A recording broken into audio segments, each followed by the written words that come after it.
BJP প্রার্থী হিসেবে পানিহাটির বিধানসভা কেন্দ্রের জন্য মনোনয়নপত্র জমা দিতে গেলেন অভয়ার মা।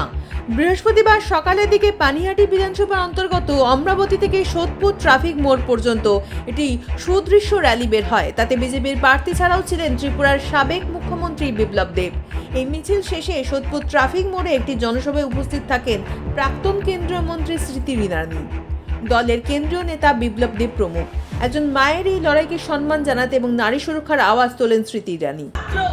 বিজেপির প্রার্থীর নমিনেশন সভাটা নয়, আজকে যত লোক এখানে জোট হয়েছে ওরা পশ্চিম বাংলায় ন্যায় স্থাপিত করার জন্য দাঁড়িয়ে আছে। তাই একটা মা হই, একটা বোন হই, আপনাদের সবাইকে আভার জানাতে চাই। আজকে মাত্র এই লড়াইটা শুরু হয়েছে।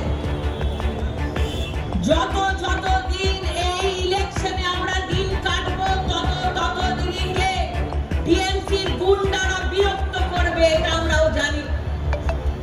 তাই একটা কর্মীকে জিজ্ঞেস করতে আইছি, পশ্চিম বাংলার একটা মানুষকে জিজ্ঞেস করতে আইছি। আপনারা দেখছেন এই বেলা বাংলা, শিরোনামে সবার আগে।